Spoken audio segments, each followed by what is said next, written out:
Des pompes en équilibre sur une barre de traction à plus de 2 mètres de haut, ça fait rêver, non? Je te présente un tuto détaillé pour que tu y arrives toi aussi. Étape 1, avoir les bases en force pour y arriver. Au début avec des pompes, puis des pas avec push-up, et après tu surélèves tes pieds pour que ce soit de plus en plus dur, pour qu'à la fin tu arrives à porter tout ton poids de corps et passe pas à un palier suivant tant que tu n'as pas réussi à faire plus de 10 répétitions. Commence par faire des répétitions partielles parce que c'est vraiment dur. Et après, une fois que tu maîtriseras mieux le mouvement, tu feras des répétitions complètes. Tant que tu n'arrives pas à en faire plus de 5 d'affilée, c'est que tu n'es pas prêt pour la prochaine étape. Ah oui, et en parallèle de tout ça, il faut que tu maîtrises ton handstand barre droite. C'est comme le handstand classique, sauf que là, la prise est différente. Là, ce que je te conseille, c'est de bien serrer fort la barre. Tu peux mettre de la magnésie, ça va t'aider. Et un peu comme si tu accélérais en moto, tu vas faire des va-et-vient pour éviter de tomber en arrière ou en avant. Ça, c'est quelque chose d'assez instinctif, donc répète le mouvement assez de fois pour bien comprendre. Et s'il faut, assiste-toi d'un mur, ça peut vraiment t'aider. L'idée, c'est qu'à chaque tentative, tu arrives à tenir plus de 20 secondes en handstand sur barre droite. Et une fois que tu maîtrises l'étape force et l'étape technique en handstand, tu fusionnes les deux et tu essayes de faire des tentatives où tu fais juste des petites répétitions. Et plus tu maîtrises le mouvement,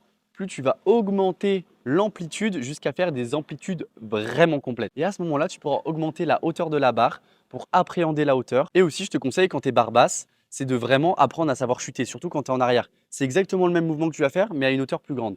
Et n'hésite pas, quand tu arrives sur des hauteurs à plus de 1 mètre, de t'échauffer les jambes et le cou. On sait jamais. J'ai pas envie d'être responsable de. Voilà. Ça reste un mouvement très impressionnant, pas par sa technicité, parce que même si c'est dur, c'est surtout parce que c'est dangereux. Je me dédouane de toute responsabilité avant qu'il t'arrive quoi que ce soit. C'est vraiment de ton plein gré que tu as fait ça. D'ailleurs, si tu vas prendre d'autres figures comme celle-là, tu sais pas du tout comment faire, tu stagnes dans tes entraînements ou quoi, moi je propose un accompagnement sur mesure en street workout et en musculation. Mon accompagnement, il est 7 jours sur 7 sur WhatsApp. Si ça t'intéresse, je te laisse aller voir, c'est le premier lien dans ma bio.